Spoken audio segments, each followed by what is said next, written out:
And we are ready to proceed. It being the evening of Wednesday, August 10th, and a quorum being present, I'll call a meeting of the Bellingham Conservation Commission to order pursuant to Governor Baker's signing of Senate Bill 2475, an act related to extending certain COVID-19 measures adopted during the state of emergency as extended by the state legislature in July of 2022. The Bellingham Conservation Commission will meet utilizing the Zoom online option. Instructions and invitations are available at the town website, www.bellinghamma.com. Moving forward in this meeting, the chair instructs the meeting administrator to withhold access to speak at the meeting until or unless persons requesting to speak are visible on screen and respectfully request such access. There's the.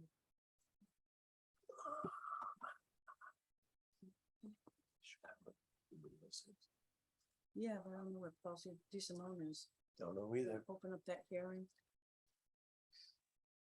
All right, we're gonna admit some folks.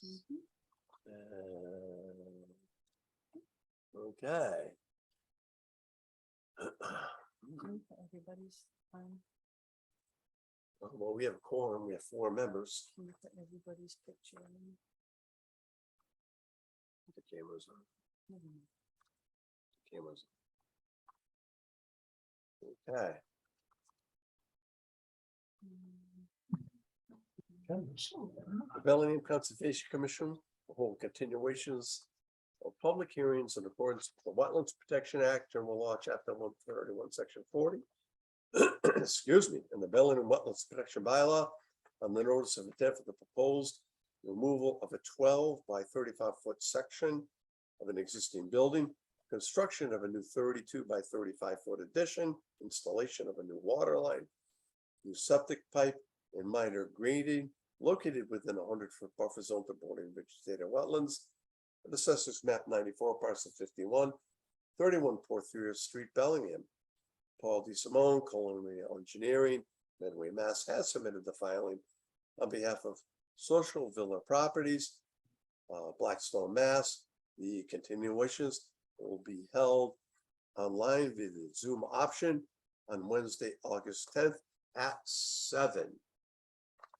Okay.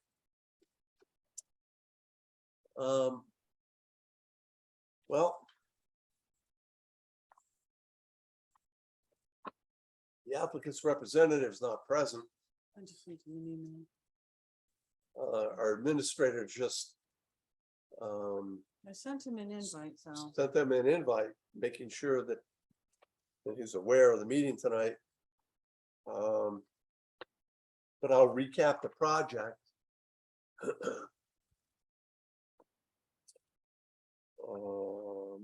Mike, I believe, was present. Mike, Noel, Ian, and I were present on the site. And it's a redevelopment project. So it's a commercial application.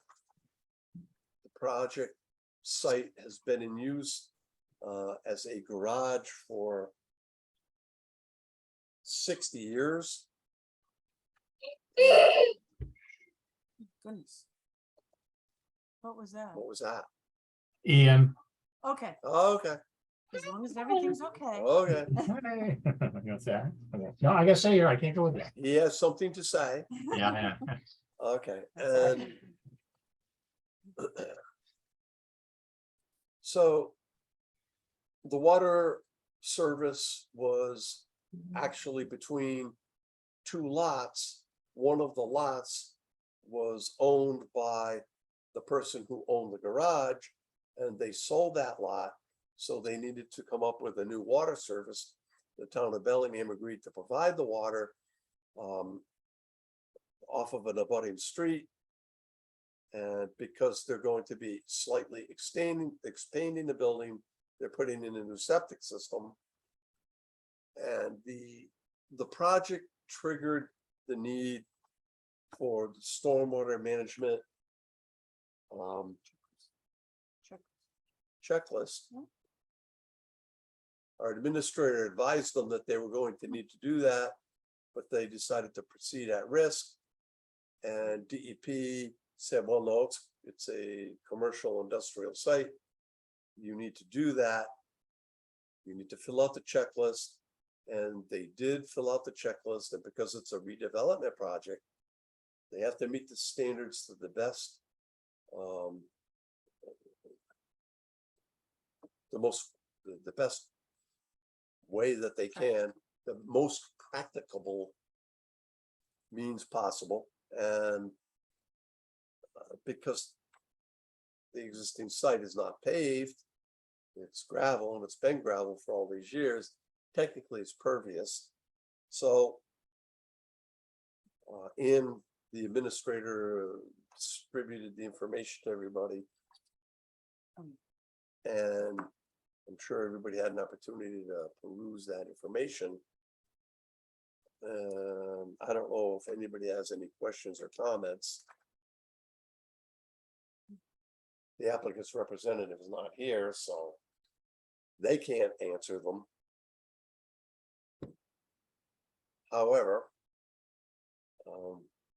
we've done some work here on this end, and we have prepared a finding of facts, explained the situation, and developed an order of conditions.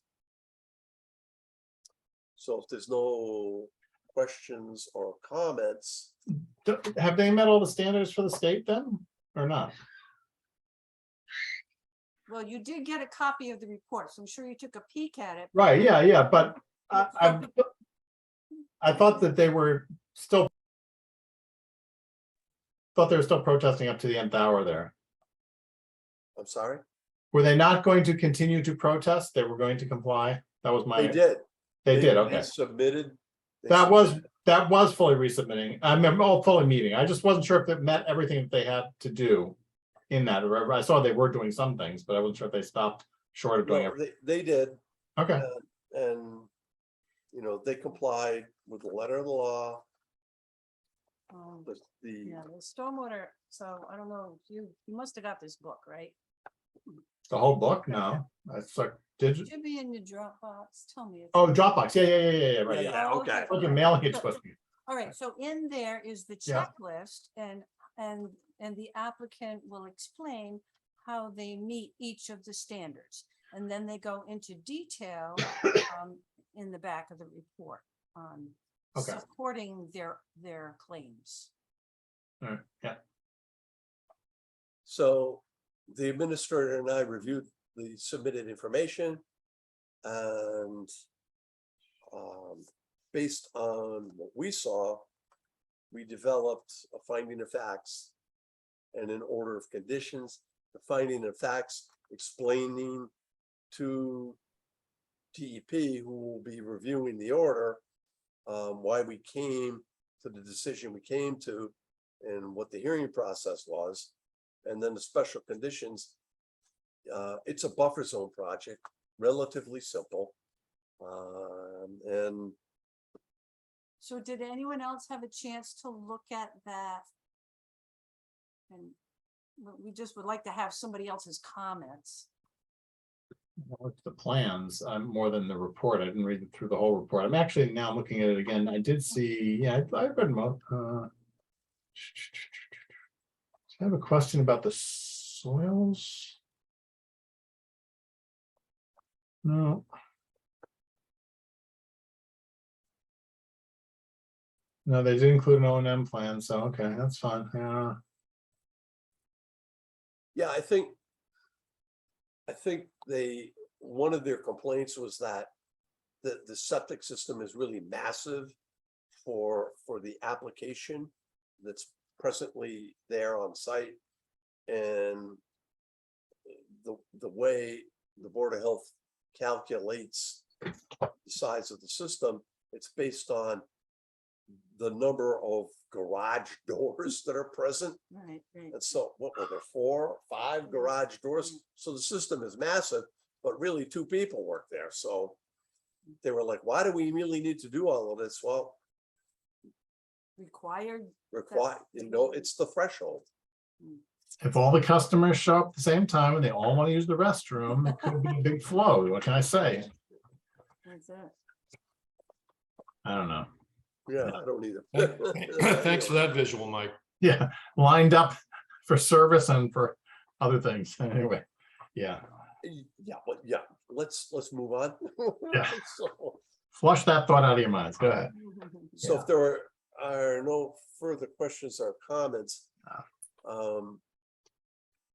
what I'd like to do is get this one off of our plate. I will entertain a motion to close the hearing and to distribute the prepared order of conditions and finding of facts. And if there are no corrections or additions to that, we can sign an issue. So moved. Michael, Second, Mr. Vice Chairperson. All right, there's not a lot of folks in attendance tonight. I'll do a voice vote. All in favor? Aye. Aye. Okay, that's 3 members in the affirmative. I will call that a legitimate vote, and we will proceed with the distribution of the documents that we've prepared Oh, so I'll get those out to you tomorrow. forthwith. Yes. So, we have a couple minutes before the next continued hearing, and our next meeting, our first meeting in September is on September 14th. And the administrator and I are going to be out of town, so we will not be available for that meeting. So it looks like there will only be one meeting in September, and that will be on the evening of the 28th. So we're gonna have to adjust our schedules accordingly. I think we should probably vote on that. So I'll entertain a motion to cancel the meeting of September 14th due to the inability to raise a quorum. So moved. Ariana, second, okay, all in favor? aye. Aye. Okay, by unanimous vote, thank you very much. Are we gonna have a special meeting a different week or anything? If needed, we could probably consider that. However, that'll all be based on the volume of work that we have. Yeah, right now we have 2 for the 24th and nothing for the 14th. Was in the agenda that was it came out this time. It had the next 2 meetings after this one, and I noted there was nothing in the 14th. Is that intentional, anticipating this, or just because we Yeah. hadn't have anything? No, actually, We just realized it today. right, we just We're gonna be realized out it of today town. because Yeah. we have a hearing coming up at 8 o'clock, Mm, and we had anticipated continuing till the 14th for that one, but we're gonna have to move that up 2 weeks because we're not gonna be here. Mhm. The agenda, so maybe we could see if people are available the following, so that would be the 21st. You know what? I mean, if we had to. No, we don't want to, that's fine. Well, Meanwhile, we're all here, you know. We're still gonna be out of town, forget it, yeah, it's not gonna work, Oh, all right. We'll come to you wherever you are. I'm sure it's gonna be someplace No, fun. that's right? okay. No, come on. it'll be a call long, Really, in from the it's- beach. It's no bother, Ann. it'll be a long trip. I'll bring a thermos with some stuff in it, it'll be good. And a pillow. Okay, that's good. Excuse me. All right, so 24th and 28th, August and September. The next 2 meetings. yeah, right, we're meeting on the 24th and then the 20th of September. That is correct. Yeah. That's fine. Okay. Has everyone had an opportunity to peruse the minutes of June 22nd? I see, Ann, you incorporated whatever I had sent you before. It looked like Absolutely. it. It looked like it. Yes, thank you. Sure. Tina was great. She, Yeah, it went Right. from like 11, 12 pages down to 8, I think. And that was like great. well, I did see her in the lobby and I explained to her that we don't need everything verbatim. So she said, okay, whatever you want, because she does minutes for a lot of different boards. Yeah. So she's gonna try to paraphrase things better, so. Yeah. That's Tell her, did you tell her you can leave out 3/4 of what that O'Haron guy says? You can just drop that right off. It's just Well. just Well, keep the good stuff in. Whatever It's all that good is. stuff. Oh yeah. we've always developed our minutes on advice from Gregor McGregor many years ago. And he That's said, Farmer McGregor's brother. Okay. well, if you go to Farmer the McGregor. MACC meetings, you'll see he's on the board of directors and he's been an environmental attorney for 40 years. And he told us probably 30 years ago, keep good minutes because when you go to court, that's the record of the occurrences that happen. And that's how you support your position for the decisions you make. And so we've always done that, but it doesn't mean we need to have like a court transcript of every word. That gets unwieldy. So Ian's spoken with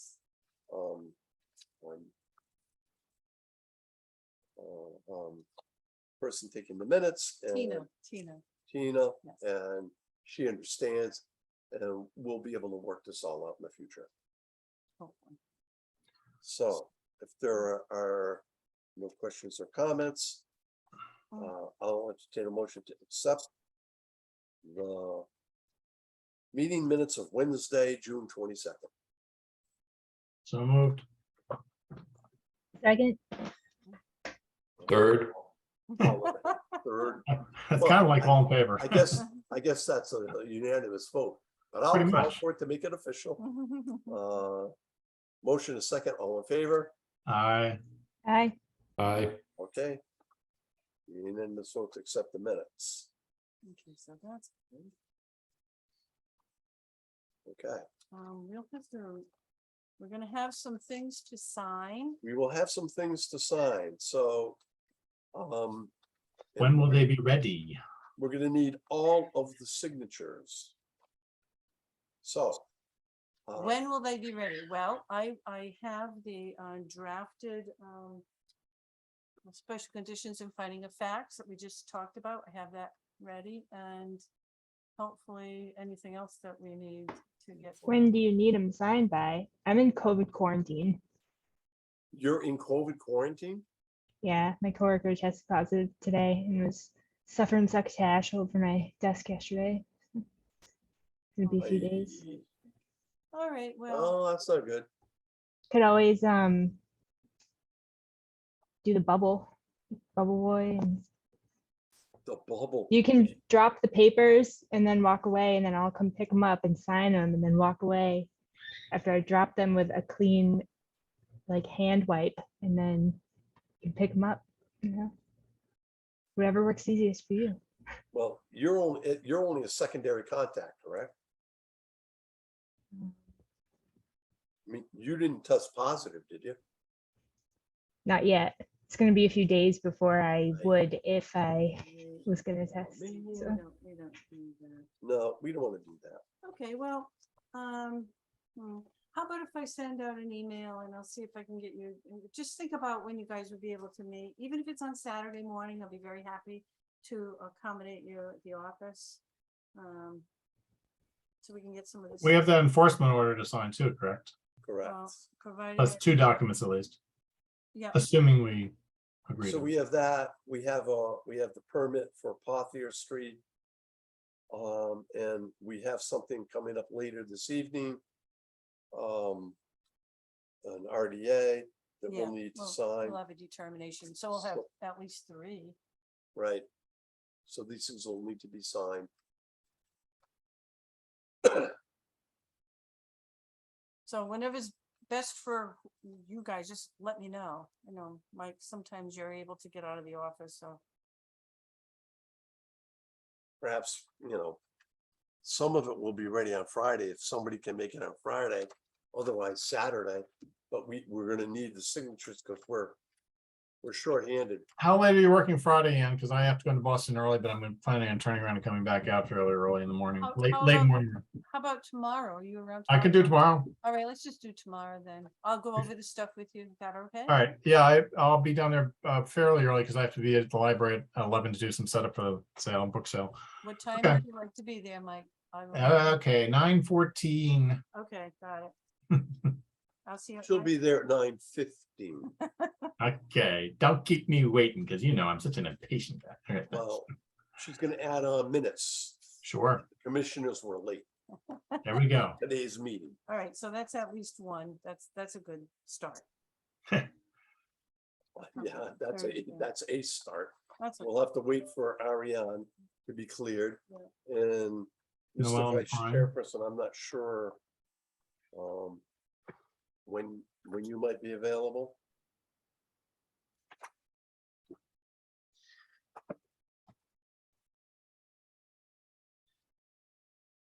Is he there? Is he there? Yeah. I see. Yeah, I was just checking. I can probably sneak in on Friday sometime. Okay, Friday morning. And of course, I serve at the commission's pleasure, so Mhm. my signature will be done. Okay, All right. excellent. Are Noel and Brian qualified? I'm not qualified, but appropriately able to sign because they've witnessed or been involved in enough of the stuff that they're signing, or does it not matter for that? Like the enforcement or just being a member matters, not necessarily having voted on approving it or not at a meeting. Well, we voted to issue at the last meeting. Right, so even though Brian wasn't at that meeting, for example, he could sign an enforcement, all right, since we've Yes, never okay. signed one before, I didn't know. Okay, Good, but I don't know that he's gonna. yeah, yeah, right, I mean, you'd have to drive it over to him. Right, right. We would prefer to have all of the members who voted sign. So, we know what Ariane's situation is. Hopefully she'll be cleared. Neil is gonna make himself available, we would like to get Noel. I'm not sure what the situation is. Anyway, Okay, let's proceed with our next hearing. I see Mark is here representing the applicant for the next hearing. The Bellingham Conservation Commission will hold continuations of public hearings in accordance with the Wetlands Protection Act, General Law, Chapter 131, Section 40, the Bellingham Wetlands Protection Bylaw, on the notice of intent for the proposed project consisting of total embedment of an existing armored slope in order to provide for a stable slope foundation and located within the buffer zone, bordering vegetated wetlands. The filing also proposes 1,330 square feet of buffer zone restoration for buffer zone disturbance. The project is located at Assessors Map 64, parcel 212, Lot B, 0 Lovers Lane, Bellingham. Mark Arnold, Goddard Consulting, Northborough, Mass. Has submitted the filing on behalf of Rick Terrell, South Center Realty, Quarry Drive, Milford. The continuations will be held online via the Zoom option on Wednesday, August 10th at 7:30. Thank you, Mr. Chairman. This is Mark Arnold, here on behalf of the applicant South Center Realty LLC for the Lovers Lane Slope Stabilization. This is DP file number 105936. Last hearing, the commission was awaiting BSC's final letter on their peer review of the slope stability design by UTS of Massachusetts. That letter was issued on July 27th. Of 2022. I believe the commission has seen that already. And basically that BSC has either deferred to the commission's judgment on the matter or has no further comments. We did revise the UTS letter and submitted to the commission, just basically redacting a few sentences and also updating the cross section to be consistent with the current plan by G&H. And we did also provide the commission with a bond suggestion about $18,000 for the plantings based on current planting pricing. Okay. I think, Mark, that pretty much, well, the only other issue was, we were awaiting Don DiMartino's comment on the berm versus the curb. And right now, I don't know if you're aware, but Bellingham has pressed a well into service. Hasn't been utilized in quite some time. And then we had a mechanical failure. So there are water supply problems. I think that he's out straight and pretty stressed. So based on informal conversations that the administrator had with him, I think that we're willing to proceed. So, Excuse me, course. Mr. Chairman, but so I just wanted to add that I did send all that information out to him the day after our last meeting. And I also sent it out to Jim Cupfer. I had a conversation with Jim, and I don't know if you've reached out to the zoning board, but perhaps once we get this thing finalized, you can reach out to them for just a modification. I don't think they're gonna have you go through a whole, process, but just to get the modified plan on record with the ZBA, and that would be great. Don did not respond, as the chairman said. We're not too concerned about that, because I really believe that if there's anything really pressing, he would have been on it immediately. So we'll just let that go.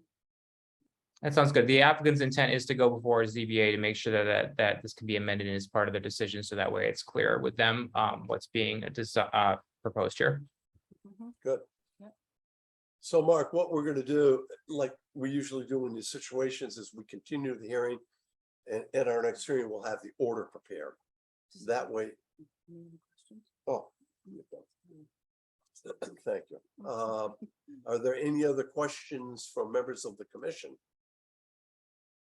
Comments?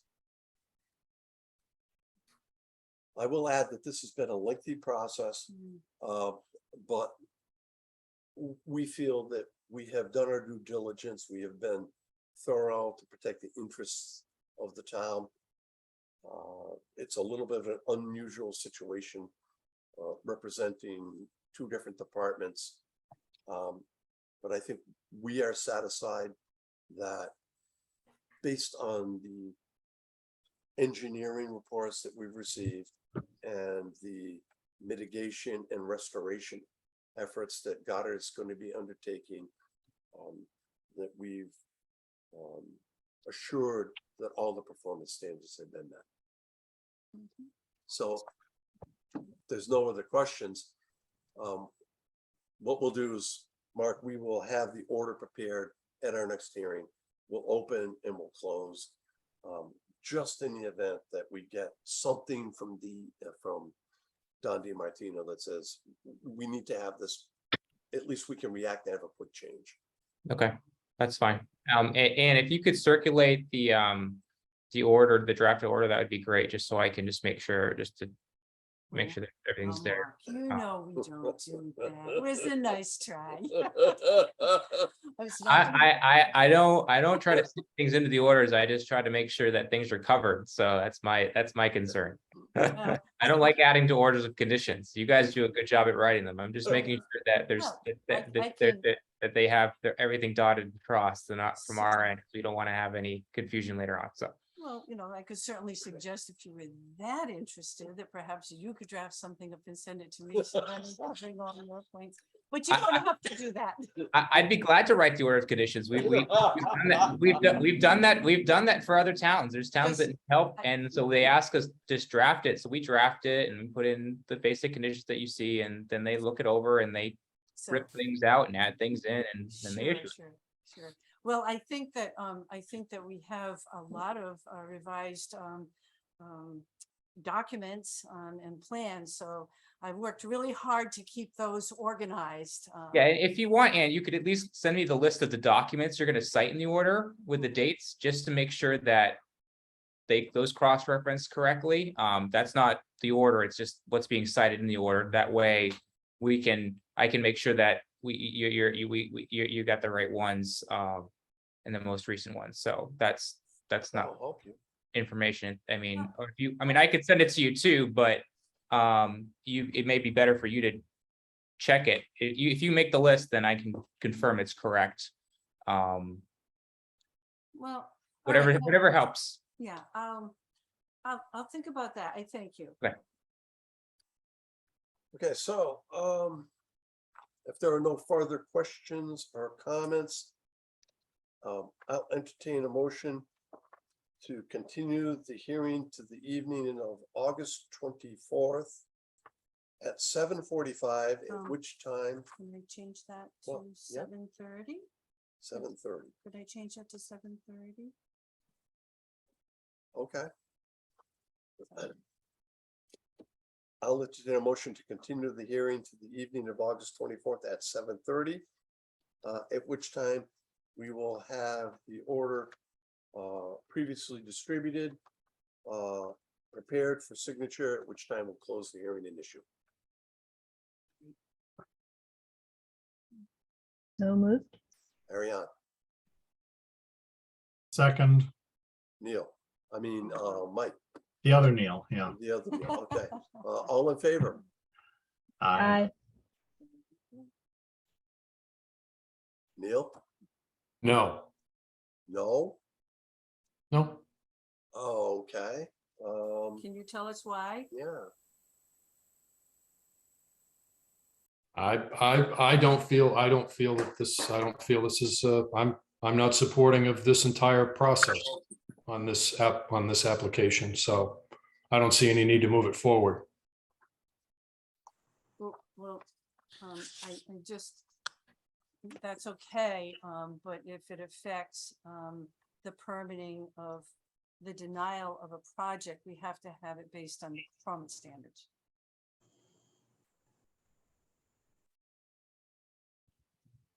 Well, I'm just not moving it forward, that's all.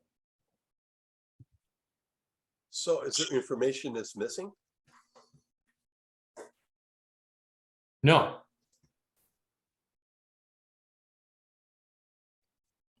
Oh, all right, so we have. I don't think, based on the experience we've had on this project, I don't think that it's going to be done correctly. I don't think it's going to be done properly.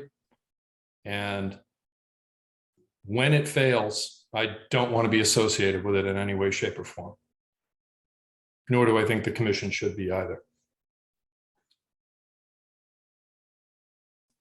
Well, I've made that abundantly clear throughout the process. So this shouldn't come as a shock. Well, no, it doesn't come as a shock.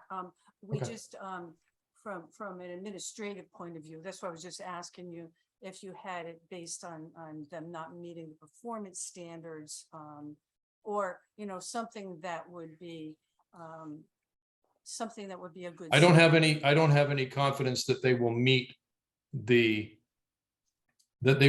performance standards outlined in the order. Okay, so that we can classify that as your opinion. That's fine. Yes. Okay, that's your opinion. Okay. okay, in that event, then we have two members in favor. I'll take the unusual step of actually voting in this regard, and I will vote in the affirmative. So So we're continuing. so Mark, we're continuing. Well, it would have moved forward. It would have moved forward without that anyway. Correct, Mr. Chairman? Just, because we only have 4 members here tonight. Mhm. And we're voting to continue and to issue. I feel that it's important that we have 3 members vote in the affirmative, so Yeah, I'm- and that's I'm fine. gonna take that step. That's fine. It's all good. So it's all good. Mark, it's settled. Thank you so much. We'll see you in 2 weeks, in which time we should have everything set and ready to go. Great. Hey, have a good night. Thank you. Okay, take care. We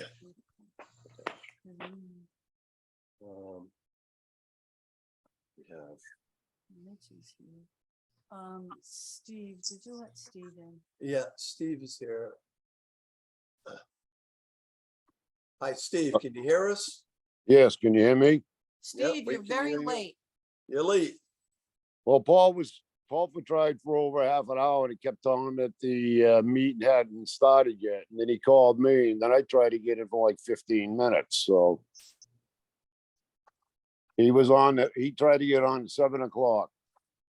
Apologize, but I have no control over connections.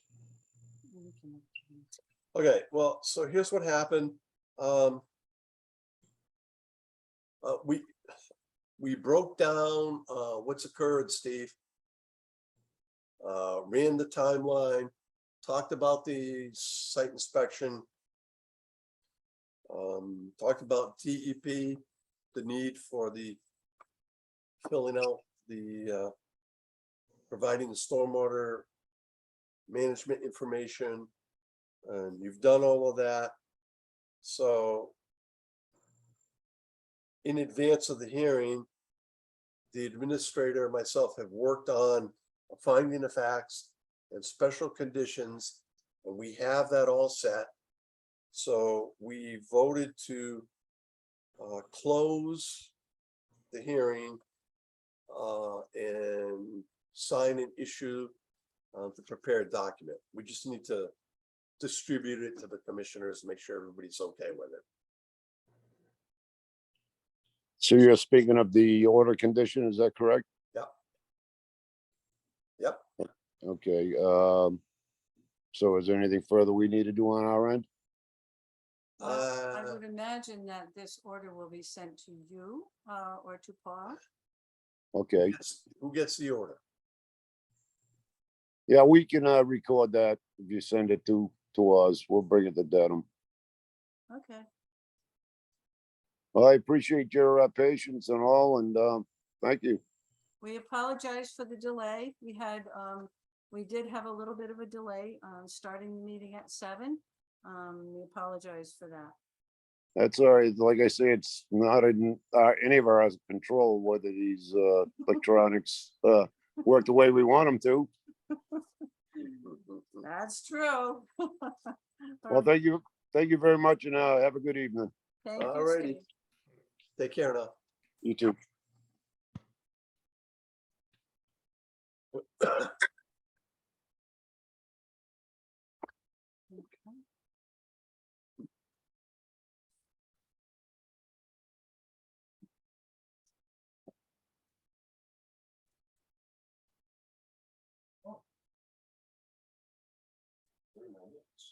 Oh, right here, Paul. Right here. This is the whole thing. All right. I know Mitch is here. Yeah.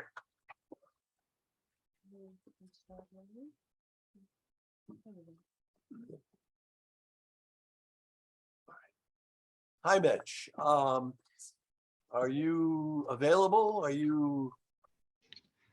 Yes, I see. I'm available. I don't know where Moshe is, if he's planning to attend. I know Mark Allen was gonna try and come in whenever he gets out of another hearing, so, yeah, I don't see any issue with starting now, if that's okay with you guys. Well, we would ask if it's okay with you. Yeah, sure, why not? I know we've been before you guys before for a very similar project, so I don't think Moshe would miss anything in these 15 minutes if he planned to hop on at 8. So I think I'm good to proceed if you guys are. Fair enough. Okay.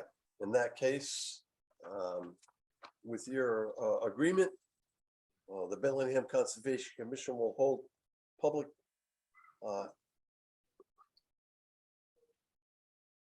public hearings in accordance with the Wetlands Protection Act, General Law, Chapter 131, Section 40, and the Bellingham Wetlands Protection Bylaw, and the notice of intent for the proposal to construct a commercial building with associated stormwater management system located within a 100-foot buffer zone bordering vegetated wetlands that assesses map 4 parcel 72, 455 Hartford Avenue, Bellingham.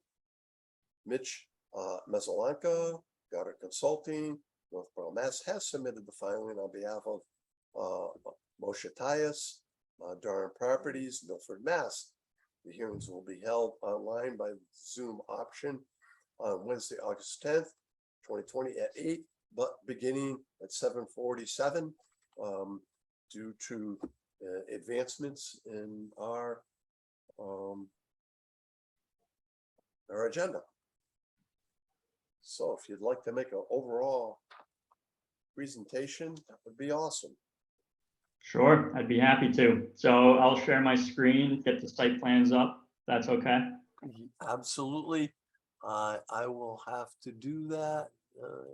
Just give me a second. Okay. Do you click on this? Hold on. Screen, share screen. Mhm.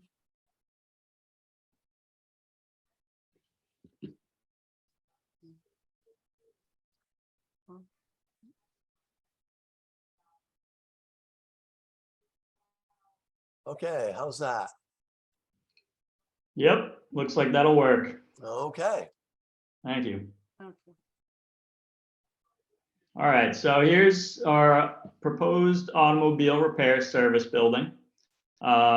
We came before the commission several months back, probably a year ago at this point, to propose a very similar project, also an automobile repair service building.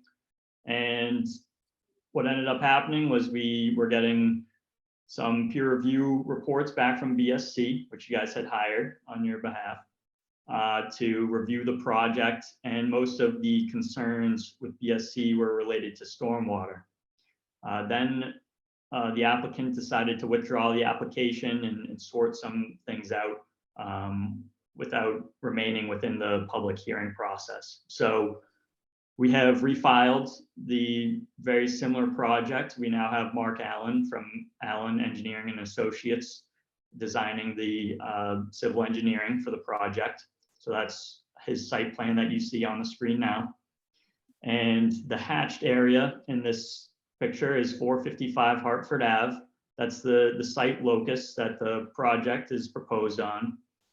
This area is off of Hartford Ave and abuts in the back of the property an old railroad, which is now just a path. And beyond that, there's the Charles River. So the Charles River does have a 200-foot riverfront area that extends onto the very back portion of the site. And there are bordering vegetated wetlands primarily along this property line here. You could say that's probably the western property line there. And then there's an isolated vegetated wetlands over here at the back of the site as well. So that there's some history going on with this site as well. Far before we came to you with a notice of intent, there was a enforcement order, and the previous owners had to go through a process with you to get these areas approved as no disturb zones for the clearing that they had done without a permit. So that's what you see here is the site layout. You can see this cleared area. There's the edge of forest going like this here. So this is a cleared area that's been cleared. There's been plenty of test pits done in this area by Allen Engineering and Associates to design the site. And part of the COC that they received, the previous owner received a few years back, said that this clearing was going to be allowed for future development since it was cleared. So we come before you tonight to propose a project, a commercial building, being that automotive repair building, and work will extend further into the forested areas. So additional clearing will be conducted within the 100-foot buffer zone. There is no work proposed within the 25-foot no disturb buffer zone. And there are no structures within the 50-foot. There are grading and berms for stormwater features. However, we do not have any infiltration proposed within the 50-foot no structure zone, and it's been discussed with DEP before this that no infiltration can occur within 50 feet of the wetlands. So the site's been designed to make sure we are following all those guidelines there. So here's our erosion control plan. You can see the dark black line is our limit of work for the project.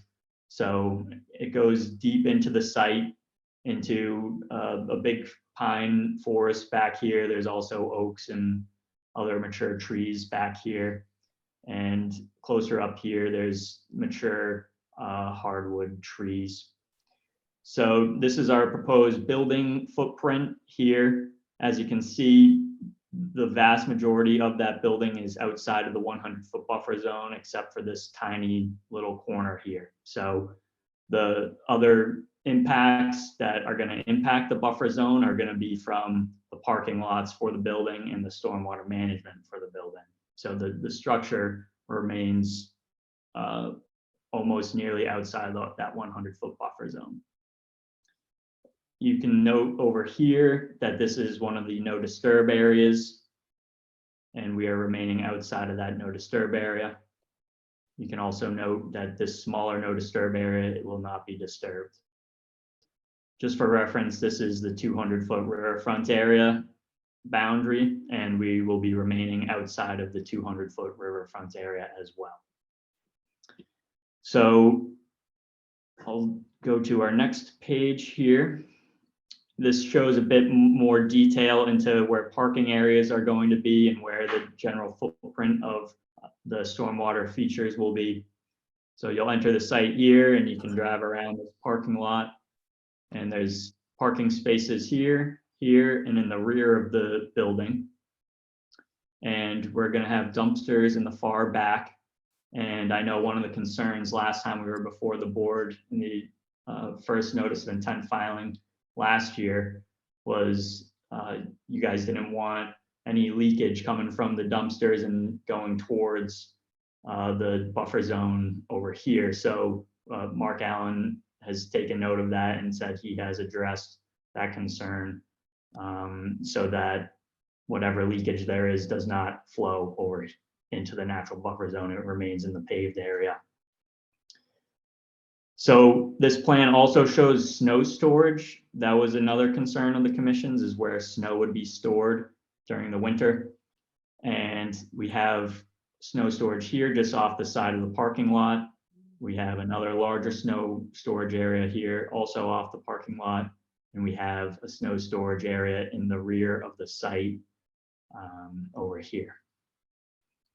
You can see this small butt out in the parking lot here. This will capture some stormwater from the parking lot area, and it will flow into this forebay, down this grass channel, and into a culvert. I'll show you a more detailed site plan showing that culvert, and then going into this infiltration basin here. And then the second portion of the infiltration basin is over here. So I'll go to the grading and drainage plan. This goes really into depth on the grading that's going to be involved for the those forebays, the grass channel, and the infiltration basins, as well as the site overall. The site's going to be raised up about 8 feet from its current elevation, and there'll be slopes on every side of the development. So over here, there'll be a riprap slope over here, and the rest of it is going to be vegetated with a conservation seed mix meant for erosion control. So as you can see, the grading remains outside of the 25-foot buffer zone. We have our bordering vegetated wetlands down here at this property line, straddling on either side. And grading remains outside the 25-foot zone, and all infiltration remains outside of the 50 feet. So here's our 50-foot buffer line right here. So all of our infiltration is outside that 50 and within the 100-foot buffer zone. And to manage stormwater on the roof, all the roof drains are going to go into this this recharge chamber underneath the parking lot in the back of the building. And then in the front, there's going to be stormwater captured and treated from several catch basins that will direct the water into those chambers there. There's also a water quality unit here, or a water treatment unit, I should say, that treats the stormwater before it even gets to that infiltration chamber. Then for these infiltration basin 1B here, we have some catch basins in the rear of the building that will capture stormwater and bring it into that infiltration basin. So that pretty much sums up the layout and the proposed plan. So if you guys have any questions, let me know. I'd be happy to answer. Sure. I think what we'll do, you're aware this is going to be going out to peer review. We're not really sure who that vendor is going to be at the moment, but we're working on that. But as always, the commission has some requirements that you can probably start working on, and some questions you can probably answer. And let's start right now with the grassy swale, because I noticed that much of the grassy swale, or some of the grassy swales within 50 feet, in your stormwater management calculations, are you telling me that you're taking zero infiltration as part of your calculations? So that would be a better question for Mark. If Mark comes on, he could answer, but I'll certainly confirm what the deal is there. I know the berms for the stormwater features were going to be made out of, I'm trying to think of the word. I have it, I'm looking at one of the details here. What they're Compact the gonna use. material so that they're Yeah. impervious. Low permeability earth berms is what is going to be around the infiltration basins, and I took that to mean what was going to be within the grass swale as well. But I'll Okay. certainly get confirmation that Sure, man. the grass swale will not be infiltrating. Right? Is that This is your? one of the things that we'll also ask the peer reviewer to look at when he does the calculation review. Mhm. Yeah. One of the things that we look at, of course, always, we have the three-pronged test of avoiding, reducing, and mitigating. And we were very close to permitting this project the first time around. And the buffer zone impacts for the project that was withdrawn were like 33,000 square feet of buffer zone impacts. And this one is almost 63,000 square feet of buffer zone impacts. So it's not quite 2 times as great, but it's substantially greater.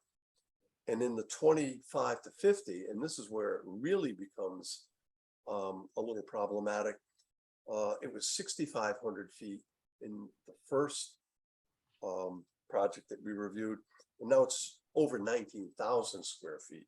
So it's almost 3 times, it's over 3 times as great of impact than the 25 to 50. And then, of course, in the 50 to 100 foot buffer zone, the original impacts were about 26,000 square feet. And, you know, you're proposing in the 50 to 100, like 43,000 square feet. So there are substantially greater buffer zone impacts for this project than there were for the one that we were almost ready to permit. So it seems like there might be an alternative with less impact to the resource area buffer zone. No, it's almost 30,000 square feet. That's 3/4 of an acre of buffer zone impacts. So we're going to need you to look at reducing that. And in addition, we didn't see anywhere that there was mitigation proposed for impacts to the 25 to 50, which is the limited disturbance zone.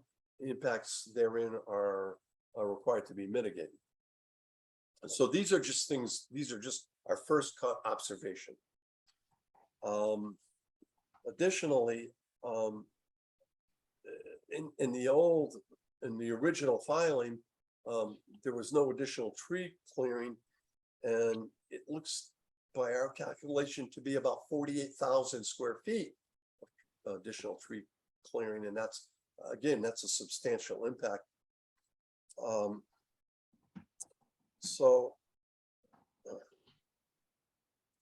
And then moving ahead to the wetland delineation.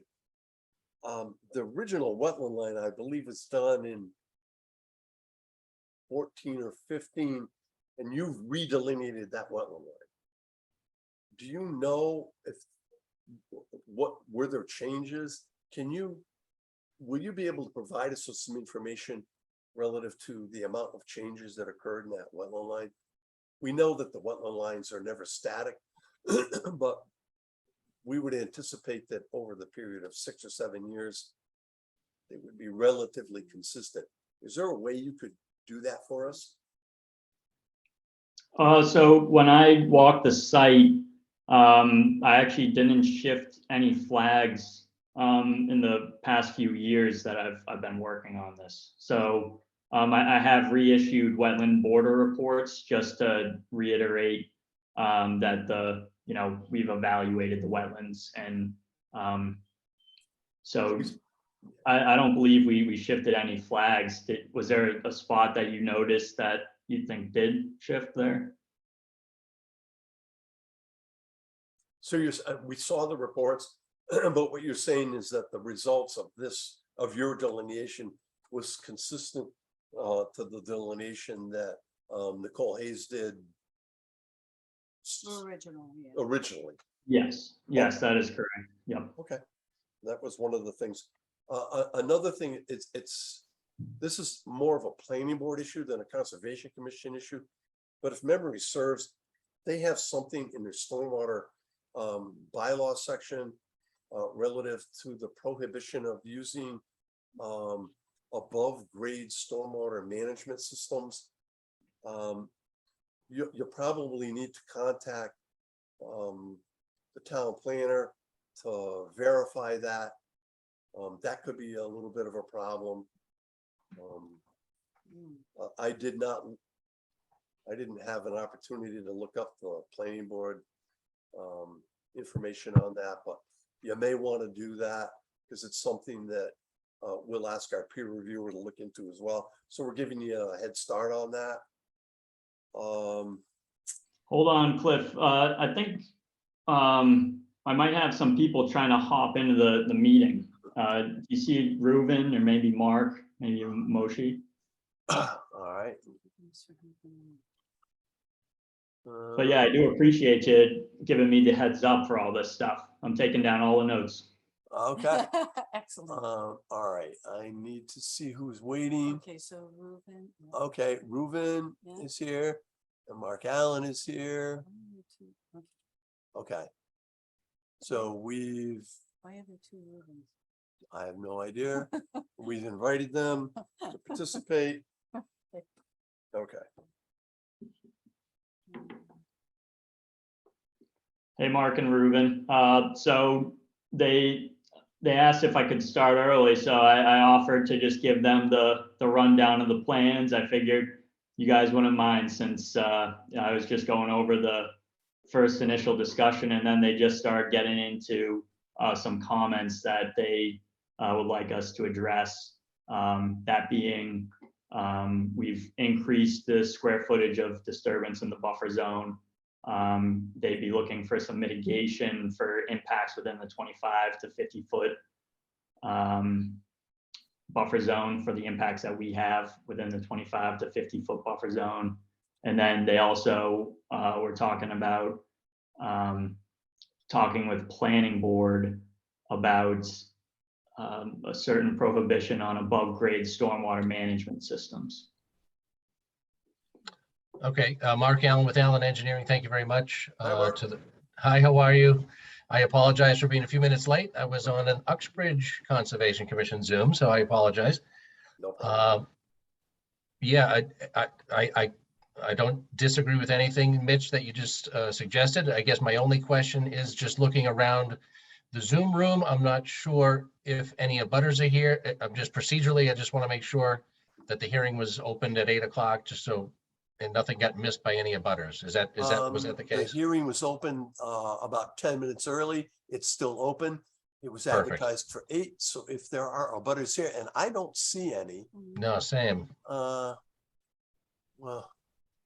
it's hard to imagine that abutters don't participate when it's so easy. You'll see him Yes. tomorrow night. Yeah, you'll see. Okay, great. Great. Huh? Yeah. So, yeah, oh, geez, somebody already shared their screen. I was going to do the same, but yeah, thank you very much. I have a colored up one if you'd like to see it. Sure. But yeah, I don't disagree with anything that was said by Mitch earlier. Obviously, I'm a little bit late to the party. This was previously before this commission and before the planning board with a different engineer. So I just want to sort of reintroduce us as coming in to sort of help the commission and help the applicant and owner get across the finish line. I think what we've done is hopefully improve the drainage system, improve the site layout, improve the utilities. And hopefully we can answer all the questions that came up through the BSC group analysis. We did take all of the previous history as far as all the written comments from the BSC, all of the responses from Geary and Haldon.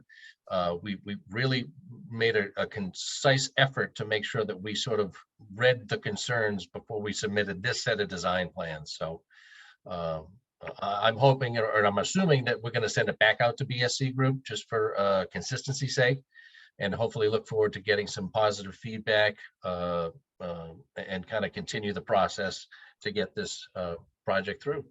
But I don't see any problems with any sort of mitigation of that buffer zone replanting areas. Well, I know one that of the things you can do, Mark, Mhm. in Mitch kind of was uncertain about the construction of the grassy swale. Yep. Because he said the side slopes will be constructed of a somewhat impervious material, but he wasn't sure about the bottom of the grassy swale. My question was, will any infiltration be taken credit for in your drainage calcs for that? No, 0.0% credit taken for infiltration. Okay. It will be a rolled, compacted swale as if it were it's going to be a drainage channel. It's not going to be paved by any means, but it will be a grassy swale. It'll have topsoil. It'll have side slopes similar to an infiltration basin, but yeah, no credit has been taken for any infiltration. Mark, this is what I show them. I said the berms are going to be this, but I was going to guess that the swale itself was also going to be this low permeability earth berm, or low permeability. A little bit of both. That particular detail, Mitch, and the commission, that is for the side slopes of all the basins. That's so that no blowouts occur. Yeah, no berm erosion occurs around the basins. That's not meant for the swale. The swale is meant for a cut situation, as opposed to that is a berm fill situation. Yeah, just to the left of that detail that he used is your grassy swale. Correct. Right Yes. there. Yep. A little more, please. I can't. This is it. Okay. Okay. Thank you. So yeah, what we're proposing is a 3 foot wide, which is more than adequate for the small amount of flow that's going to be going between the forebay and the infiltration basin. 3 foot wide, 1.5 foot deep, basically water conveyance system to get from the forebay to the infiltration basin. It's going to be grassy. In low storm events, I'll be honest, there will be some infiltration, but we did not account for any of that in our drainage calculations. That was the question. Yep. Okay. So we talked about the wetland delineation methodology. I think we're okay with that. We talked about the additional buffer zone impacts. And Mark, just to let you know, Frank DePietro is no longer with BSC. Oh, no kidding. I did not know that. It was a disappointment to us. We Yeah, established a good working relationship with him. right. So we're in the process of evaluating what our options are, who the peer Uh-huh. reviewer is going to be on this. Okay, Um, interesting. Yeah, well, interesting and a little annoying, but that's life. Yes, So, but we absolutely. are working on it, and I think That explains a lot, because when I asked the planning board who the peer review engineer was, they said, oh, we'll talk about it at the meeting, and I didn't quite understand it, but now it makes sense. well, there's no sense. We're in the process of, especially the planning board, Yes, reviewing that. yes. Was there somebody, I recall there was a wetland consultant that worked with Frank. Was there another engineer in the office that worked with Frank? There was actually, there was a young woman, Emily. Yes. Yeah. We're not sure what the disposition of her position is, but Okay, we're working on it. okay. So, you're aware of the DEP file number issuance? You have a copy of that? Yes. In Yep, the DEP observations? I just had a chance to look at those right before the hearing. Yeah, so we'll- obviously, they'll have to be incorporated into your review, into our review. Yeah.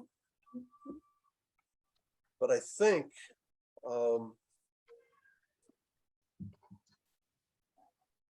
Mitch, I think we gave you a heads up on what we're looking for. Are there any other questions or comments from the commission? Do we have the most recent stormwater report? And was I looking at an old one that said that the property would be residential use, so there would be no land use of higher pollutant loading? You No, should I have think the most, higher pollutant load is one of the things that was highlighted in DEP file number issuance, but And Ariane, I believe that, in your Dropbox, you should have that report that Allen Engineering sent to us. Please I tell me. see a drainage analysis, Okay. but it's and- not And that so, document. did you look in part of the notice of intent? the drainage analysis is due, The, June 30th. yeah, so. No, it should be in there. Thought I did look at it. Must have been after all the abutters that were notified. Okay, so there are a number of different things that they had sent, attachment. One, they also sent the soils. You have the soil Map. mapping, you have the phosphorus, minimum daily requirement, reduction, and we have, drainage analysis and the notice of intent. All should be in the Dropbox. Yeah, and I think a couple of those might have been consolidated. I tried to get them separated, but I don't think I succeeded. Because it's such a massive file. It's a big file. Yeah. Yeah, it's at the I see it. It's attached to the NOI. Okay, Okay. it is, yes. Okay. Whew. All right. yeah, so there's plenty of homework for A everyone lot of to do. homework. It's only 500 pages. That's all. Well, and A quick night of reading. our first cut comments show that at least we did look at it, so, 359. okay. Mr. Chair, I have two quick questions. So the chair has referred to the difference between the first run on this project a while back and this one as having a lot more impact on the 50 to 25 to 50, 50 to 100, et cetera. quite a bit more. Is the actual footprint of the paved and building areas expanded from this project? Is that what's causing the increase, or is there some other factor that's causing such an increase in the impacts to the surrounding buffer zones? Yeah, I believe it's more due to the size of the drainage facilities. I think some of the drainage calcs at the previous applicant had were a bit undersized. And we did our best to maximize the underground drainage, but we were forced to adhere to all of Bellingham's stormwater management regulations as far as a foot of freeboard above the 100-year storm event. And when we ran our storm events, we came up with, I think, a little bit more storage was needed. So I don't believe there was additional impervious. I think it's just a bigger footprint as far as the overall build out. Okay, Mitch had referred in the very beginning, and when you were showing the site plan, Mitch, I don't know if you want to back up to that first page, I think it was. You talked about how, or maybe the second page. Yeah, well, sorry, one right there, yeah. How there was an area that had been clear cut, more or less, in the back corner of the lot, or is that the front? That's the front corner of the lot, sorry, okay. Yeah. So that's where the building is, okay, I was, Yep. and that gets close to, but doesn't, it's going to be used for future development, which is the project you're proposing, but it doesn't touch the no disturb hash marked area at the top right corner of the lot, correct? Correct. Okay. Mitch, The areas, yeah, I just wanted to confirm that I had it reversed in my mind there for a minute there, the proposed building spot. If you scroll one more down, I just want a quick double check on what you had said about, and zoom in if you would. So there's 3 snow storage areas that you had delineated are at the top of the slope of 8-foot raised project, that basically the perimeter of the paved area. It's got like, it says guardrail, I think, on the curved part of the bottom there. That's the area that you said was going to be raised 8 feet, and the elevations shot that you showed the from the top of from the guardrail down, it's a drop of 8 feet to the. Is that clearing the grass channel, or is the grass channel is right in the middle of that, isn't it? No, the grass channel is beyond the snow storage area. No. In the slope. Sorry, I meant to be clear on that. So in the slope bank, in that curved grass channel area, that grass channel is cutting across the middle of the slope 8-foot drop, correct? Mitch, if you could just pan down one more sheet to the grading sheet. Yep, Yeah, there I we think go. it shows it there overlaid. I couldn't see it before. Yep. Yeah, okay, so that is going through there. All right, the 3 snow storage areas, I'm not measuring them, obviously. Seem kind of small, and they have a guardrail on the back side of them. Is that correct? There's no guardrail. On the third one on the top, right? Neither the first one or Mitch, if you could, I hate to swap screens, but could I possibly share my screen? Go for it, Mark. Yep. Awesome. Thank you very much. Let me just get to.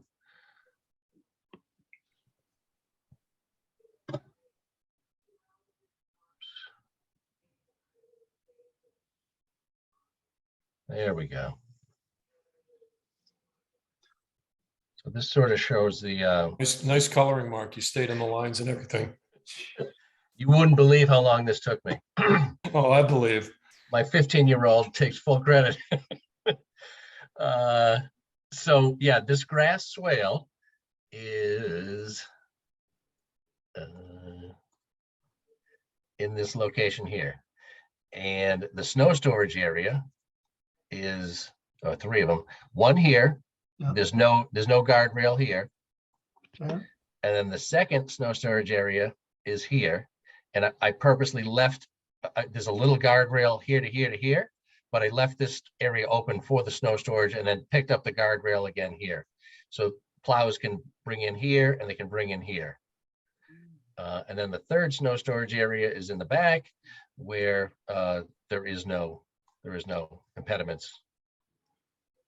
Right, and there's no resource area to the back side of the slope as much. It's more to the No. right. Correct. Yeah, there's nothing back here.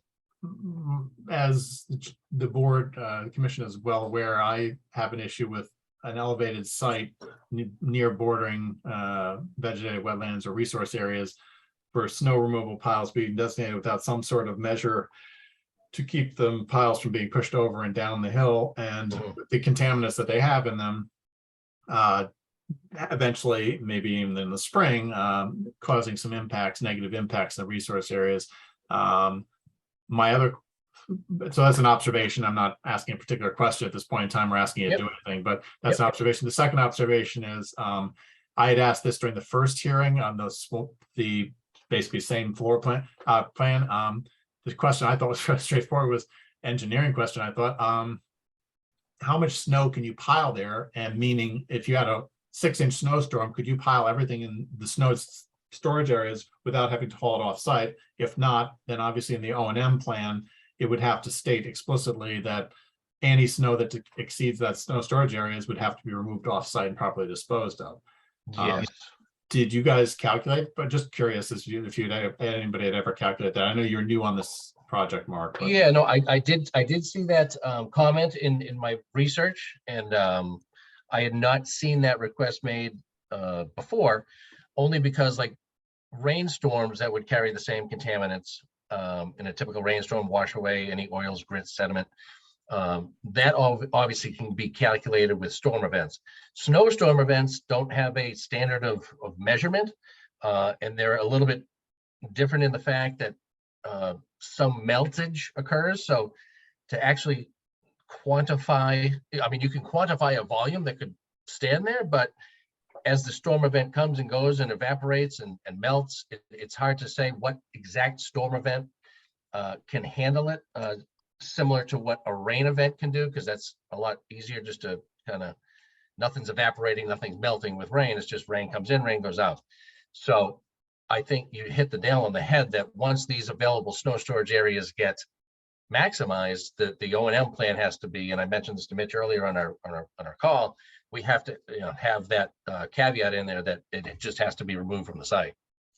Right. Well, and my concern is, now that you pointed it out and explained what you have and don't have for rails and so forth there, that without a guardrail there, as well-meaning as a snowplow driver might be, if they flat out can't see the far side because of darkness that they're plowing in or bad weather conditions, or they're just not attentive to it, it's very easy to push stuff over too far and not think they've already done anything, because it sort of piles up, doesn't disappear out of sight necessarily instantly. Right.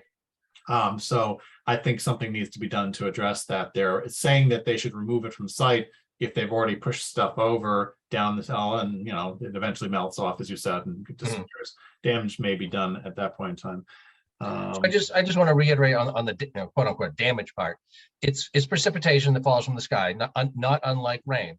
So the same exact pollutants that fall with rain fall with snow. It just gets stacked in different locations. So what we also try to do is show these locations. I'm going to try to put a pen back to it, so that they are or occur before the infiltration. So in other words, this snow storage area here, when it melts, will go into the grassy swale and into the grassy swale, not directly into the infiltration basin. So we're trying to get the pre-treatment with rain is similar to the snowfall. And again, this snow storage here will melt and go into the catch basins and then get into the infiltration basin. We didn't want to show snow storage directly on top of an infiltration basin. Understood. Yeah, one of the differences in what I would think is a slight, maybe moderate, and maybe larger of some areas we've seen around town is major, but not same location, like behind Market Basket and Walmart, for example, where there's wetlands and snow storage areas. They have shopping carts literally in some of those snow piles some years, depending on who's doing the plowing, I guess. I don't envision that to be a situation here, but there is oil and other debris, grit and so forth that would be pushed along by a snow plow, scooped up and pushed into some of these piles potentially. In the parking area, the last question I have, in the parking area, just above the red line there, all those parking spots, those are for customers. Are there long-term car storage in that area? Or is it just transitory, people in and out for the day kind of thing? Transitory in and out for the day, zoning regulations. In my opinion, it's overkill, but it's what the zoning has for this particular use, 58 spaces. Oh yeah, I'm not thinking the number of space. I was thinking of the treatment for oils and so forth. If this was an area that people working on their cars, they can pull them out and store them out there for a week or two. If they're working on their car, it's leaking oil and so forth, then you need to really have a robust oil collection system or whatever before it gets down into the below surface. Now remember, Mike, there's a proprietary mechanical structure upstream of the infiltrator in the basin. Right, which may be fine if it's just transitory parking. If it's more of a, they not can do repairs out there, so I assume they're using the slot, the garage units for that, but I just, if it Correct. turns Yeah. into sort of a storage yard for cars, that might be something Yeah. to be aware of. I just didn't know how it was planning on being used. Yeah, that is not part of the program for the properties. Those parking spaces are simply for employees, customers, daily transit back and forth, no overnight storage. All right, thank you. That's all I have for now. Okay, the only other request I had to make, well, actually, our recollection based on our initial site investigations was that pretty much site-wide, it was 2 feet separation to groundwater on the existing site. So, Correct. it was a little challenging to try to match up your test pits with the infiltrators, septic system. And they were available in multiple sheets, but I'm thinking for the peer reviewer, if it could just, I think, for instance, in the vertical, as you're looking in the vertical infiltrators that you're seeing to the south of the screen under the pavement on to the right, no, to the, well, okay. So you've got Those are three there. those are the 3 test pits that we did in that basin area. Right, and then there were some in the infiltrators, I Yep. think there were 3 there. Yep. It was hard to. If you could just number them, Yeah, that's all they need to do. that's all they need to be I done. think because they're marked TP, test pit without. They were TP, marked but TP, I but, don't know that they have numbers on. well, no, see, these do. Or I don't know, it's hard. We had a difficult time. Yeah, no problem. I can clarify that. Yeah, Alright. okay. I mean, I'm thinking for peer review, to save time and effort. Yep. So I think it's a good first cut for the commission. Mark, I think we understand what you're doing. You know where we're coming from. Yep. The plan here now would be to get our, distribute our information packet to the peer reviewer and Mhm. have them come up with their first letter. Mhm. Unfortunately, I don't know that it's gonna be consistent with the review we had last time, but so be it.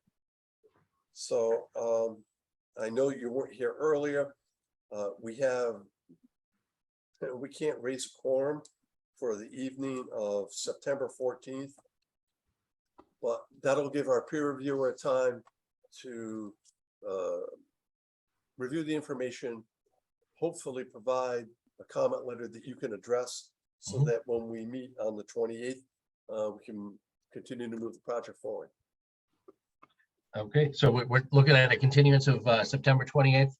Yes. Okay, and just, I don't know if you can answer this, but is Bellingham kind of doing the same theory where planning and conservation use the same firm? Is that the direction that you're I going? believe yes. Well, I'll Yeah. defer to Ian. We're gonna try to do that, because we have the situation that we have right now. We're gonna make every attempt to make that happen. Same peer Okay. review. Yeah, that would be great. Yeah. And if anything changes, just let us know. We're more than happy to send hard copies wherever it needs to be sent. Okay. Okay, that being the case, I'll entertain a motion to continue the hearing to the evening of September 28th at 7. So moved. Neil, Second, Ariane. Any further discussion? All in favor? Aye. Okay, that's by unanimous vote. When are you moving into your new digs, Mark? Oh, thank you. Not soon enough. You've Yeah, outgrown the old place, huh? we're bursting at the seams. Yes, I wish I could hire a couple more people. If anybody knows any good engineers and surveyors, please let them know. We have plenty of space coming on your way. Thank you. All right, thank you very All right, much. thank you. Have a good night. Take Good care. Thank you, everyone.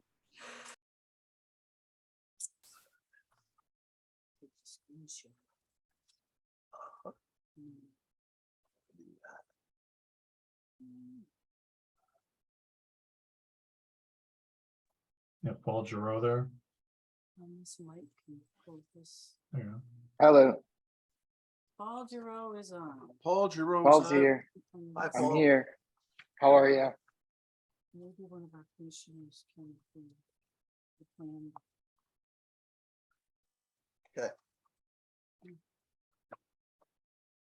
Mike.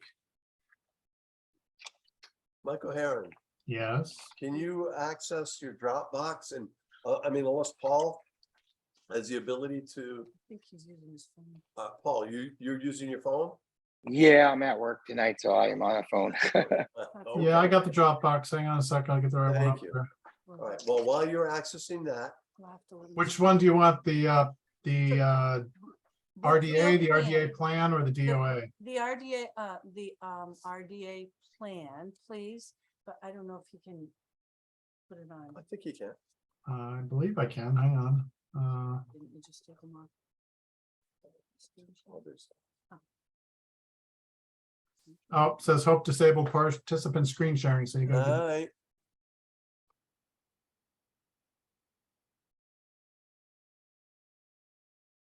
Okay, while you're doing that, the Bellingham Conservation Commission will hold a public meeting in accordance with the Wetlands Protection Act, General Law, Chapter 131, Section 40, and the Bellingham Wetlands Protection Bylaw on the request for determination of applicability with a proposal to construct a 13.2 by 24-foot pool shade structure located in the buffer zone to bordering vegetated wetlands located at Assessors Map 93, Lot 22A, 620 Brookfield Lane, Bellingham, filed by Paul Giroux of the same address. The meeting will be held online via the Zoom option on Wednesday, August 10th at 8:30. You got it, Mike? Yeah, just a second. I got it here. I'm just make sure. It's opened. Oops, the wrong one. RDA. Okay, share. I have to ask permission. Dropbox, you have to ask permission for the Dropbox owner to share it or I not? think so. All right. Let me just download it. That's quicker. Yeah, I Okay. was gonna say, this, All right, now I think I got it. Hang on. Share screen. Come on, right here.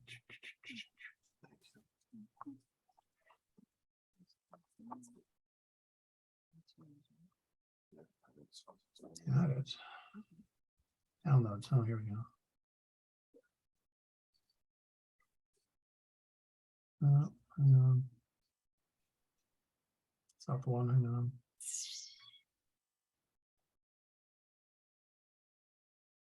There, can you see that? Oh, we see you. We see you.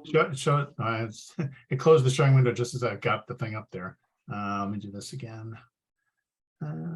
Share screen it there. So I've got it visible on mine. I'm just trying to see why it's not showing up on you guys. Got the RDA plan, Dropbox.com. Share screen. Come on. Do it.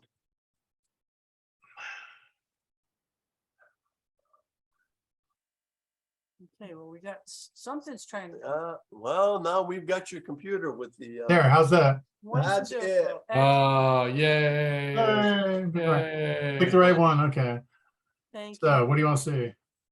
Well, that's it. That's. Paul, can you see that? Yep, I can see it. Okay. So why don't you run us through what you want to do here? Yeah, so basically just where there's grass next to the already built pool, we'd like to build a pool shade, pool shade structure, I guess is the term for it. But basically just a covering area. There'll be four footings that will all be dug 4 deep. Everything will be hand dug, no machines. And then we're gonna put the straw bales to protect just in case while any digging is taking place and the building is being, or the structure is being created. And I guess everything would be inside the pool, so nothing would be any closer than you guys had already approved. It would just be within that area. There was an open space. Again, that's all grass currently. That would just, at that point, would be used for this structure area. Right, so Does everyone know? where does this- everybody know where this is? Is this like a pergola or something, that kind of thing, or is it more of a Exactly, roof? it's just Or is it gonna more of a be- roof? Is it more of a solid roof? A solid roof. But it's open sided. Yep, so there'll be a back wall, there'll be 2 walls and then 2 open sides. So the back will be a wall. The side closest to where the conservation is would be a wall. And then the front and the side within the yard would be open. So it's half open, half wall. Mhm. Okay, so this is, this lot is off of Locust Street. And it's down near Jenks Reservoir. What's really interesting, this is like a 2¼ acre lot. And of that 2¼ acre, there are about 50,000 square feet of upland. So it's unusual in the fact that it's a wet meadow. So even though it doesn't look like red maples and cattails and all of that, it has herbaceous vegetation that's hydrophilic. It's kind of an unusual and disappearing biome. The commission allowed Mr. Giroux to put in the pool, I don't know, how many years ago? 5 years ago. 5 years ago, okay. And he had to file because we felt he was definitely in the 50 to 100. This is a little closer to the 50. That 50-foot area, if any other expansion takes place, Paul, you got to understand that, mitigation would be required for that. So, but I don't think that this is a problem. The area is already, it's pretty much lawn. I believe there is a 25-foot no disturb zone. Badges. Do you have a fence there? Yep, we have a fence in front of your wetland fence. And a 25-foot no disturb zone? Yeah. Okay. This So- won't result in any like pesticides or anything that people might want to spray if they're going to be sitting out there. You can ask Paul. Paul? I mean, we don't spray pesticides. I mean, Well, I mean, maybe- like, let's say You talking like you really off like or going something, out or- there. No, we're talking like DTT. No. Holy Um, so you're sitting out there, you like it, you're having a good time, but you're very close to the wetlands, and something that's associated with wetlands is things like mosquitoes and stuff. So would you take that opportunity to kind of get rid of some of the mosquitoes around, or would you understand that that's part of the wetland? Yeah, the only thing, like, obviously, would, like, in the summertime, we'd use off, but we don't like consistently spray, the bushes or anything like that. You use bug zappers? Nope, You gotta That's a get one of bug those. zap. Get one I of don't those- have a bug. I don't have the bug zapper from the water boy. No, I don't have that either. Nope, just Not gonna standard hire- Massachusetts. Not gonna hire Mosquito Mary? We don't have a mosquito man. No. Or what's the placards all over town now? Bite that or bite me or something Yeah, like that. something like that, yeah. Yeah, it's a mosquito control company of some sort. Yeah, Nope, we have the lawn cut and then just the standard grass stuff, but that's it. All right. Quick, when was the shed permitted? Right before pool? COVID. Nope, the permit for the shed came after. It was right before COVID. So after the pool? Yep. And was there a filing for the shed? I did go in to see the office, and there was a specific measurement that they wanted me to be off that back fence, but that was it. That shed's clearly within the 100 as well. Yeah, I believe it was 20 feet or 25 feet that it had to be off the, whatever the back. It had to be off a certain number of feet from Yeah, the for back this, for the, fence. for the, And I, for the zoning, but it's within the 100-foot wetland buffer zone. Where's the shed on this plan? There isn't one showing on the plan, but if you look at Google Earth, Mm. it's in the back left corner of the yard. Up there. it's about 20 feet off the back fence line. Yeah, so I went to the conservation office and I was told there had to be a certain number of feet off. So whatever that number of feet off was exactly what we did for it. I mean, we definitely took the permit out for that for sure. I think somebody screwed up on that one. I feel like I remember that one. Yeah, I'm 100% positive. I definitely came in and specifically talked about it to make sure I wouldn't do something without asking. It's not how I am. Okay, well, when the property, when the house was built, we put up the 25-foot no disturb zone. And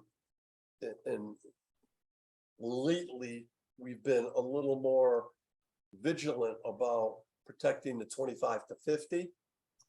So, you know, I think it's outside the 25, it's outside the fenced area and the no disturb zone badges, and you know, it's been up for several years, But- A couple of years. a couple of years, and the applicant, so But the we're app- filing, but he's filing for this. So it doesn't seem to make much sense to file for one without filing for something that's even closer.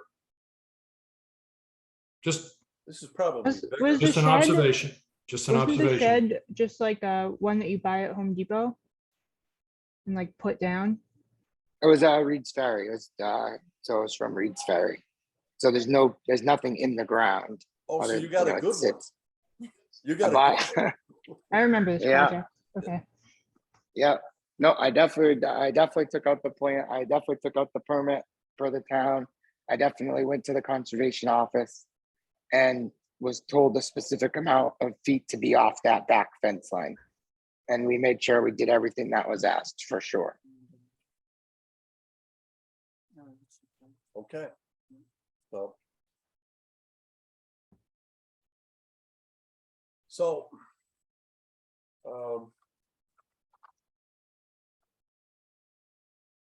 Any other questions or comments?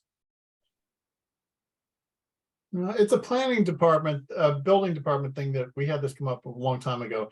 Somebody wanted to put a shed in, and as long as it's sitting, it doesn't have any pilings going into the ground, it's sitting on the ground and physically could be quote unquote moved if needed. I think building department, we decided, or somebody said doesn't have any say on it or doesn't care. Unless it's a huge thing like a house. But does Concom have any say on a temporary structure going anywhere?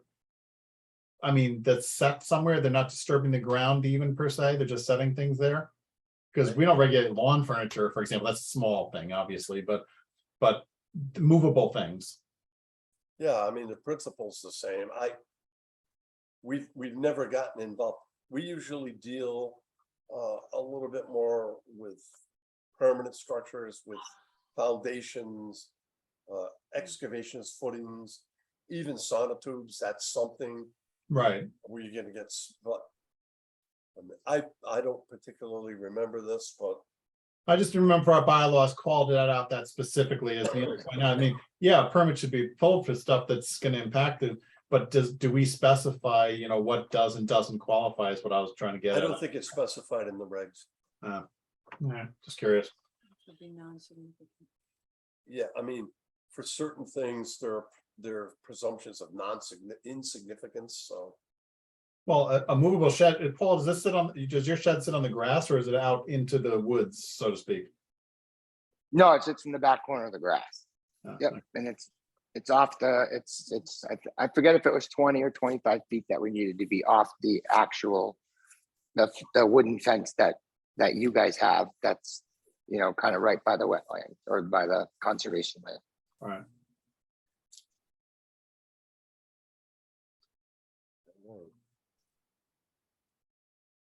Okay, well, if there's no further questions or comments, I'll entertain a motion to close the meeting and issue a negative determination with a couple of minor conditions.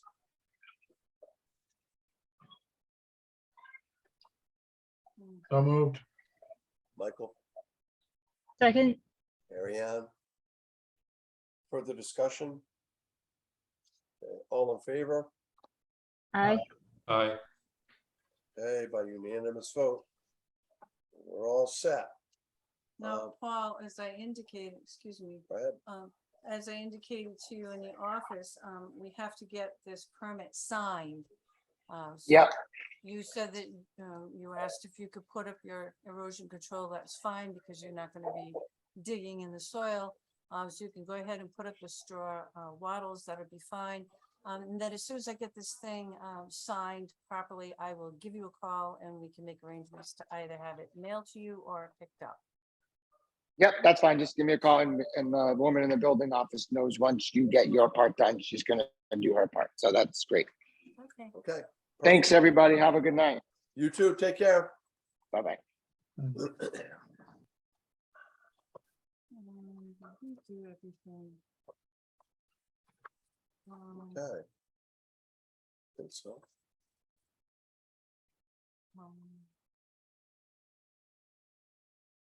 I think that's it, folks. So Neil and Mike are gonna try to sneak in by the end of the week. And Ariane, we're gonna wait and hear from you. yeah, I'll probably take a COVID test, maybe Saturday. And so maybe early next week then. I mean, I also, do have a digital copy of my signature. Do I? Uh, You know, your signature is not too hard. Yeah. I don't want to sign for you without. no, we can't do that. Mm. No, we can't sign for you. But you could take the picture that I email you, maybe.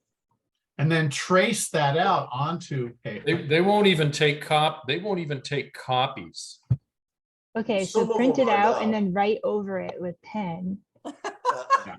Ariane, we need the FAB, flesh and blood. Well, Okay. not really if she's communicable, because the blood is the one of the things you don't want to get. I could mail you a vial. Yeah. All right, well, just keep in touch, all right? About. But not too close until you've tested negative. Worst case, we can always do like the drop, like drop the briefcase and I pick it up and sign it. No Yeah. one comes into contact with anyone. Can't believe the town doesn't have one of those contamination-free zone drop boxes, they can put documents in a suitcase that sanitizes it and give it to somebody and send it back. Do we have any new business as far as it says there's something on the agenda? I don't even want to use those two words, but you put them there. No, we haven't received the filings. We're expecting something from Normando. It's a New Hampshire company. No, I don't know if that's ever gonna come in, but are you talking about site visits? Yes, Yeah, so we don't have any at the present time. that's fine. I've got some stuff this weekend and next weekend, so it'd be Okay. tough. So, Good, that works. out. great. Good. All right, All right, well, I'll see you tomorrow morning, Ann, and thanks everybody else, and thanks, Tina. motion to adjourn, motion to adjourn. And I make a motion to adjourn. Second. And All in favor? so to move. Aye, aye. Okay, Thanks. thank you, everyone. Thank